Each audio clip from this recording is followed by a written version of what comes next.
ગુજરાતમાં હવે ધીરે ધીરે જે નવો વરસાદી રાઉન્ડ આવી રહ્યો છે એ જ સાર્વત્રિક મેઘમહેર લાવી રહ્યો છે। આપણે જોયું કે આજે વરસાદનો રાઉન્ડ છે લગભગ 30મી જુલાઈએ પૂરો થવાનો છે અને એ બાદ 1લી ઓગસ્ટથી 10મી ઓગસ્ટ સુધી એક નવો વરસાદી રાઉન્ડ આવી રહ્યો છે। બીજી તરફ બંગાળની ખાડીની અંદર એક સિસ્ટમ છે તે મજબૂત બની રહી છે, એને જ કારણે ક્યાંક 30મી જુલાઈ અને એની આસપાસના જે દિવસો છે ત્યારે પણ વરસાદી માહોલ યથાવત રહેવાનો છે। આજે 28મી તારીખ છે। આજના દિવસનું વાતાવરણ કેવું રહેવાનું છે, હવામાન વિભાગ દ્વારા શું આગાહી કરવામાં આવી છે, વિંડીના માધ્યમથી પણ સમજીશું કે આજે કયા જિલ્લાઓ છે કે જ્યાં વરસાદ પડી શકશે। તેની સાથે હવામાન નિષ્ણાંત પરેશ ગોસ્વામીને પણ સાંભળીશું। નમસ્કાર, તમે જોઈ રહ્યા છો નિર્ભય ન્યૂઝની વેધર અપડેટ અને હું છું હંસિની। વાત કરવામાં આવે ગુજરાતની, ગુજરાતમાં આમ તો થોડાક દિવસ માટે થઈને હવામાન વિભાગે ફરી એક વખત એલર્ટ આપ્યું છે। હવામાન વિભાગ દ્વારા એવું પણ કહેવામાં આવ્યું છે કે ગુજરાતના ઘણા બધા એવા જિલ્લાઓ છે કે જ્યાં ભારેથી અતિ ભારે વરસાદ પડી શકે છે। સૌથી પહેલા તો હવામાન વિભાગની આગાહી ઉપર નજર કરીશું। આજે 28મી તારીખ છે, સવારે 9 વાગ્યાનો અત્યારે હાલ સમય થયો છે। વાત કરવામાં આવે કે ગુજરાતમાં કેવી પરિસ્થિતિ આજના દિવસની વરસાદી માહોલને લઈને થઈ શકે છે। આ જેટલી પણ જગ્યાએ ગ્રીન કલર દેખાઈ રહ્યો છે, જેમાં જામનગર, દેવભૂમિ, દ્વારકા, પોરબંદર અને જૂનાગઢ આ દરેક જિલ્લાઓ છે જેમાં હળવોથી મધ્ય વરસાદ પડી શકે છે। એ બાજુ વાત કરવામાં આવે કે જેટલી પણ જગ્યાએ ડાર્ક ગ્રીન કલર દેખાઈ રહ્યો છે ત્યાં ક્યાંક થોડોક વધારે વરસાદ પડી શકે, એટલે કે આ જે 4 જિલ્લાઓ છે એના કરતાં થોડોક વધારે વરસાદ પડી શકે એવી શક્યતા છે, જેમાં ગીર સોમનાથ અને દીવ છે, અમરેલી છે, ભાવનગર, રાજકોટ, બોટાદ, સુરેન્દ્રનગર, મોરબી, કચ્છ, વાવથરાદ, બનાસકાંઠા, પાટણ, મહેસાણા, સાબરકાંઠા, અરવલ્લી, ગાંધીનગર, અમદાવાદ, ખેડા, મહીસાગર, દાહોદ, પંચમહાલ અને આણંદ। એ બાદની જો વાત કરવામાં આવે કે દક્ષિણ ગુજરાતને લઈને પણ ક્યાંક એલર્ટ આપવામાં આવ્યું છે, જેમાં ભરૂચ, વડોદરા, છોટાઉદેપુર, નર્મદા, સુરત, તાપી, નવસારી, દમણ અને વલસાડ છે, દાદરા અને નગર હવેલી છે, ડાંગ છે, આ પણ દરેક જગ્યાએ ક્યાંક હળવોથી મધ્યમ વરસાદ અને કોઈક જિલ્લામાં ભારે વરસાદ પડી શકે છે એવી આગાહી આજના દિવસના માટે થઈને કરવામાં આવી છે।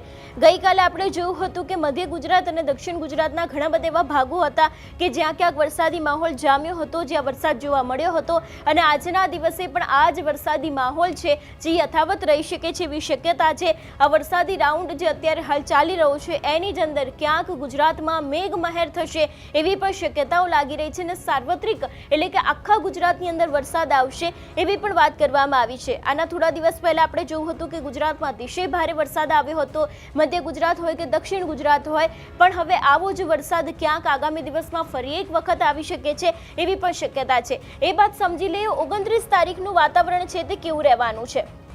29 તારીખની જો વાત કરવામાં આવે તો અહીંયા ખૂબ જ હળવોથી મધ્યમ વરસાદ દેખાઈ રહ્યો છે। એ પછી મધ્ય ગુજરાત હોય, ઉત્તર ગુજરાત હોય, કચ્છ હોય કે પછી સૌરાષ્ટ્રનો આખો ભાગ હોય, દરેક જગ્યાએ હળવોથી મધ્યમ વરસાદ લાગી રહ્યો છે।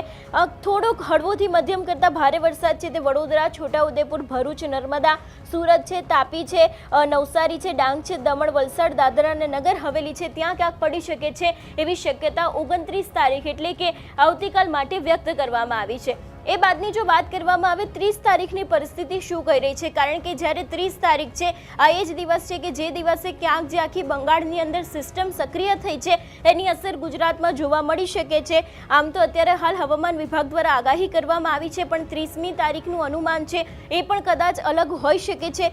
સિસ્ટમ કેવી રીતે સક્રિય થાય છે, કેટલી આગળ વધે છે, કેટલી મજબૂત થાય છે એ પણ દરેક એના જે પહેલું હોય છે એના ઉપરથી વરસાદી માહોલ નક્કી થતો હોય છે। પણ અત્યારે હાલ પૂરતી જો વાત કરવામાં આવે તો હવામાન વિભાગ દ્વારા જે 30 તારીખ છે એમાં કચ્છમાં ખાલી હળવોથી મધ્યમ વરસાદ દેખાઈ રહ્યો છે, બાકી દરેક જગ્યાએ ક્યાંક હળવોથી મધ્યમ કરતાં સહેજ ભારે વરસાદ પડે એવી શક્યતા છે, જેમાં દેવભૂમિ, દ્વારકા, પોરબંદર, જૂનાગઢ, ગીર સોમનાથ, દીવ, અમરેલી, રાજકોટ, જામનગર, મોરબી, સુરેન્દ્રનગર એટલે કે મધ્ય ગુજરાતનો આખો ભાગ, ઉત્તર ગુજરાત અને દક્ષિણ ગુજરાતની અંદર આ જ પરિસ્થિતિ યથાવત રહી શકે છે એવી શક્યતા 30 તારીખની લાગી રહી છે। એ બાદની જો વાત કરવામાં આવે 31 તારીખની પરિસ્થિતિ કેવી રહેવાની છે, એટલે કે જે જુલાઈ મહિનાનો છેલ્લો દિવસ છે એ દિવસે વાતાવરણ કેવું રહેવાનું છે એ જ પરિસ્થિતિ જોવા મળી રહી છે। કચ્છ છે તેની અંદર વરસાદ છે, એ બાદનું જેટલા પણ આ જિલ્લાઓ દેખાઈ રહ્યા છે દરેક જગ્યાએ ક્યાંક ડાર્ક ગ્રીન કલરનું એલર્ટ આપવામાં આવ્યું છે અને આ જ દરેક જગ્યાએ ક્યાંક જે રીતે જોઈ શકાય છે કે હળવોથી મધ્યમ વરસાદ પડી શકે છે બ્લુ એલર્ટની સાથે।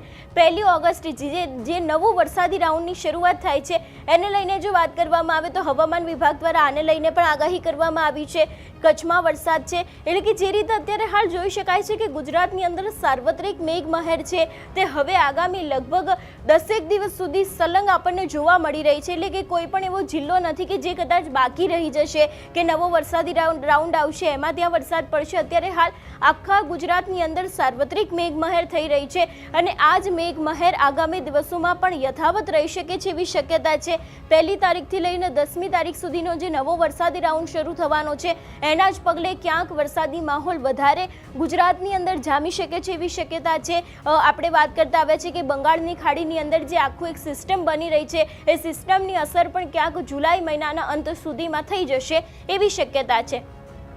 એ બાદની જો વાત કરવામાં આવે કે બીજી તારીખનું વાતાવરણ શું કહી રહ્યું છે, બીજી તારીખે પણ જે રીતે જોઈ શકાય છે કે ગુજરાતમાં પરિસ્થિતિ એ જ છે. મધ્ય ગુજરાતની અંદર વરસાદ છે, કચ્છ છે, સૌરાષ્ટ્રમાં વરસાદ છે, આખો ઉત્તર ગુજરાતનો ભાગ છે ત્યાં પણ વરસાદ છે અને દક્ષિણ ગુજરાતની અંદર પણ વરસાદ જોવા મળી રહ્યો છે. હવે સમજી લે વિંડીના માધ્યમથી કે જે રીતની પરિસ્થિતિ દેખાઈ રહી છે એ પરિસ્થિતિ પ્રમાણે આજના દિવસ એટલે કે 28 તારીખનો માહોલ કેવો રહેવાનો છે, શું ખરેખર સવારના સમયે વરસાદ આવશે કે કેમ.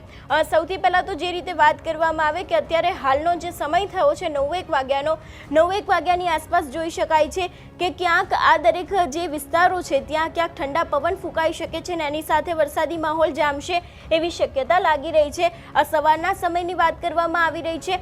મધ્ય ગુજરાતમાં પણ ક્યાંય વરસાદની એટલી બધી ખાસ અસર નથી જોવા મળતી. ઉત્તર ગુજરાતમાં પણ એ જ પરિસ્થિતિ લાગી રહી છે. એટલે સવારના સમયે દક્ષિણ ગુજરાતની અંદર આજના દિવસે હળવોથી મધ્યમ વરસાદ આવી શકે છે એવું વિંડીના માધ્યમથી દેખાઈ રહ્યું છે. બાકી કોઈ પણ એવી જગ્યાઓ નથી કે જે અતિશય ભારે વરસાદ આવશે કે જ્યાં ક્યાંક કહી શકાય કે ભારે વરસાદની સાથે ક્યાંક જે રીતે આપણે જોતા આવ્યા છે કે ઘણી બધી જગ્યાએ જનજીવનને નુકસાન પહોંચતું હોય છે એવી કોઈ જ શક્યતા આજના દિવસને લઈને આપવામાં નથી આવી. એ બાદની જો વાત કરવામાં આવે કે 12 વાગ્યાની આસપાસનું વાતાવરણ આજના દિવસનું કેવું રહેવાનું છે.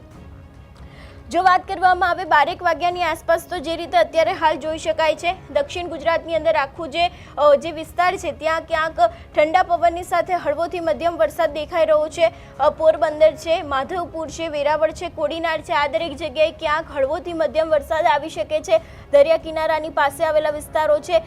3:01 વાગ્યાની જો વાત કરવામાં આવે તો હવે અહીંયા પણ જે વરસાદી માહોલ દેખાઈ રહ્યો હતો એ વરસાદી માહોલ ખૂબ જ ઓછો દેખાઈ રહ્યો છે.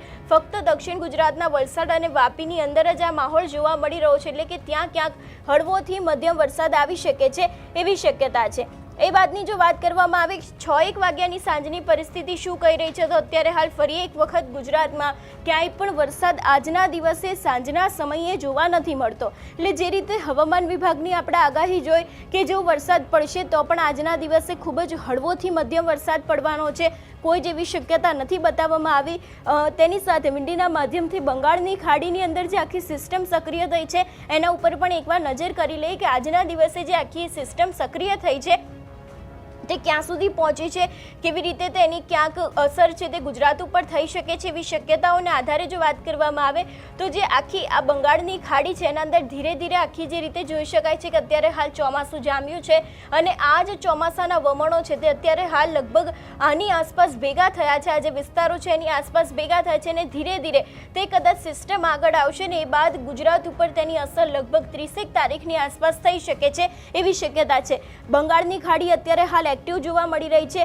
અરબ સાગરની વાત કરવામાં આવે તો અત્યારે હાલ અરબ સાગરની અંદર ક્યાંક એટલી બધી એક્ટિવનેસ નથી દેખાઈ રહી, પણ ચોક્કસથી બંગાળની ખાડીની અંદર જે રીતના અત્યારે હાલ આ વમણો દેખાઈ રહ્યા છે ને એ જ વમણો ભેગા થઈને એક સિસ્ટમ બનતી હોય છે અને એ જ સિસ્ટમ અત્યારે હાલ ક્યાંક આમ તો ગુજરાતથી ખૂબ જ દૂર છે પણ એ જ સિસ્ટમ મજબૂત થઈને ગુજરાત તરફ આવશે અને ગુજરાતમાં પણ ક્યાંક ભારે વરસાદ લાવશે એવી આગાહી કરવામાં આવી છે. હવે સાંભળી લઈએ કે હવામાન નિષ્ણાંત પરેશ ગોસ્વામી છે એમના દ્વારા પણ આગામી વરસાદને લઈને શું આગાહી કરવામાં આવી છે.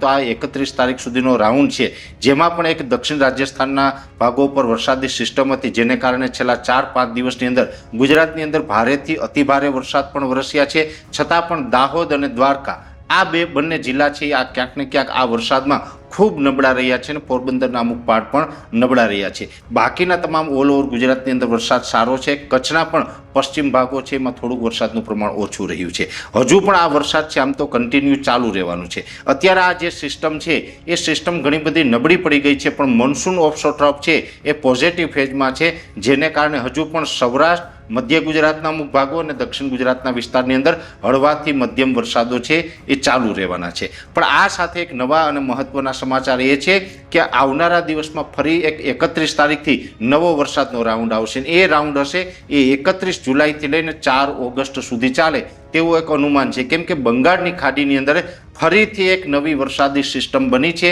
અત્યારે એ જે વરસાદી સિસ્ટમ છે એ ખૂબ મજબૂત છે, એટલે કે ડિપ્રેશન સ્વરૂપમાં છે. અને આ ડિપ્રેશન છે એ જે લગભગ પશ્ચિમ દિશામાં ગતિ કરશે, એટલે આ ડિપ્રેશન છે આગળ વધતા વધતા મધ્યપ્રદેશ આવશે અને મધ્યપ્રદેશમાં આવ્યા પછી છોટાઉદેપુર અથવા તો રાજપીપળા આસપાસનો વિસ્તાર છે ત્યાંથી એ ગુજરાતમાં પ્રવેશ કરશે. અને આ સિસ્ટમ છે એ દ્વારકા ઉપર થઈ અને પશ્ચિમ દિશામાં દરિયામાં આગળ નીકળે તેવું એક અનુમાન છે. એટલે છોટાઉદેપુરથી આવીને દ્વારકા સુધી આ સિસ્ટમ છે એ જવાની છે. પછી આગળ જતાં કોઈ હવામાનમાં ફેરફાર થાય અને સિસ્ટમનો ટ્રેક થોડોક આગળ પાછળ થાય એ વાત અપવાદ રહેશે, પણ એકંદરે અત્યારે અનુમાન છે એ પ્રમાણે આ પ્રકારની સિસ્ટમ છે એ આવવાની છે. અને ફરીથી 31 જુલાઈથી લઈ અને 4 ઓગસ્ટ સુધીમાં ગુજરાતની અંદર સાર્વત્રિક વરસાદનો રાઉન્ડ આવશે. અને એ રાઉન્ડની અંદર પણ આમ જોવા જઈએ તો 30 તારીખ સુધી તો મેં આપને જણાવ્યું એમ સૌરાષ્ટ્ર, મધ્ય ગુજરાત અને દક્ષિણ ગુજરાતની અંદર હળવા મધ્યમ વરસાદ છે ચાલુ રહેવાના છે.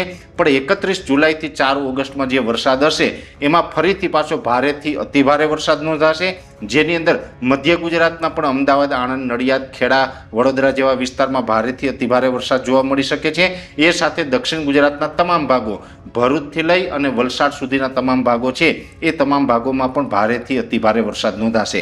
એ સાથે સૌરાષ્ટ્રમાં પણ રાજકોટ હોય, બોટાદ અથવા તો મોરબી, સુરેન્દ્રનગર છે, ભાવનગર, અમરેલી, ગીર સોમનાથ, જુનાગઢ, આ તમામ વિસ્તારની અંદર એકંદરે ખૂબ સારો વરસાદ, અમુક જગ્યાએ ભારેથી અતિભારે વરસાદ પણ નોંધાશે. અને આ રાઉન્ડની અંદર પશ્ચિમ સૌરાષ્ટ્રને ખૂબ સારો એવો લાભ મળશે, જેમાં પોરબંદર, દ્વારકા અને જામનગર જેવા વિસ્તાર છે એ અત્યાર સુધી જે નબળા રહ્યા છે એને પણ લગભગ 5 ઇંચ અથવા તો એનાથી વધારે વરસાદનો લાભ મળી શકે છે અત્યારના અનુમાન પ્રમાણે. એવી જ રીતે કચ્છ જિલ્લો છે તો કચ્છ જિલ્લાની અંદર પણ સાર્વત્રિક એકંદરે 31 થી 4 તારીખ સુધીમાં એકંદરે મધ્યમથી સારો વરસાદ નોંધાય તેવું એક અનુમાન છે. ઉત્તર ગુજરાતની અંદર વરસાદ થશે, પણ સૌરાષ્ટ્ર અને દક્ષિણ ગુજરાત કરતાં 31 થી 4 તારીખમાં ઉત્તર ગુજરાતની અંદર વરસાદનું પ્રમાણ થોડુંક ઓછું હશે, છતાં પણ એકંદરે ખૂબ સારો વરસાદ છે એ ઉત્તર ગુજરાતમાં પણ જોવા મળશે. એટલે ફરીથી 31 જુલાઈથી લઈને 4 ઓગસ્ટ દરમિયાન વરસાદનો એક નવો રાઉન્ડ આવી રહ્યો છે, જેમાં અત્યારે એ સિસ્ટમ છે એ બંગાળની ખાડીની અંદર ડિપ્રેશન સ્વરૂપની અંદર છે. આવનારા દિવસમાં હજુ પણ એ ડિપ્રેશન છે એ સ્ટ્રોંગ બની શકે છે. પછી ધીમે ધીમે પશ્ચિમ દિશામાં આગળ ચાલશે, એટલે છત્તીસગઢ, ઓડિશા અથવા તો જે મધ્યપ્રદેશ તરફ આગળ ચાલશે, એટલે એક વખત સિસ્ટમ નબળી પડશે. નબળી પડીને વેલમાર્ક લો પ્રેશર, ત્યાર પછી લો પ્રેશર પણ બની જશે. પણ જેવી એ સિસ્ટમ ગુજરાત ઉપર આવશે એટલે અરબ સાગર સુધી એનો સિયર ઝોન લંબાશે, અને અરબ સાગર અત્યારે સક્રિય છે, અરબ સાગરમાં કરંટ છે, જેને કારણે એ સિસ્ટમ ફરીથી મજબૂત થશે. ને મજબૂત થશે એટલે લો પ્રેશર છે એ વેલમાર્ક લો પ્રેશરમાં તબદીલ થશે, અને વેલમાર્ક લો પ્રેશર છે એ ખૂબ સારા વરસાદ આપવા માટે અને સાર્વત્રિક આ વરસાદ આપવા માટે સક્ષમ હોય છે. એટલે ગુજરાત ઉપરથી 31 તારીખથી લઈને 4 તારીખ વચ્ચે વેલમાર્ક લો પ્રેશર પસાર થવાનું છે, જેને કારણે ફરીથી ગુજરાતની અંદર એક વધુ વરસાદનો રાઉન્ડ આવી રહ્યો છે. એટલે બેક ટુ બેક અત્યારે સિસ્ટમ બની રહી છે અને એક પછી એક રાઉન્ડ છે ગુજરાતની અંદર આવી રહ્યા છે. એટલે ગુજરાતે હવે ક્યાંય બહુ ચિંતા કરવાની જરૂર નથી. જે મિત્રોને વરસાદ અત્યાર સુધી ઓછો છે એને પણ હવે સારો વરસાદ થઈ જશે, અને જે મિત્રોને અત્યાર સુધી વરસાદ થયા છે એને પાણી લાયક પણ વરસાદ છે હવે ક્યાંય ને ક્યાંય થવાનો છે. એટલે આપણી બધી જ ચિંતા છે આવનારા દિવસમાં દૂર થવાની છે. જે રીતે ગુજરાતમાં અત્યારે હાલ સાર્વત્રિક મેઘમહેરની આગાહી કરવામાં આવી છે, આજના દિવસે પણ ક્યાંક હવામાન વિભાગ દ્વારા અલર્ટ આપવામાં આવ્યું છે. તમારા વિસ્તારમાં કેવો વરસાદ છે અમને કમેન્ટ કરીને ચોક્કસથી જણાવજો. તેની સાથે અમારી ચેનલ નિર્ભય ન્યૂઝને લાઇક, શેર અને સબસ્ક્રાઇબ કરવાનું ભૂલશો નહીં. નમસ્કાર.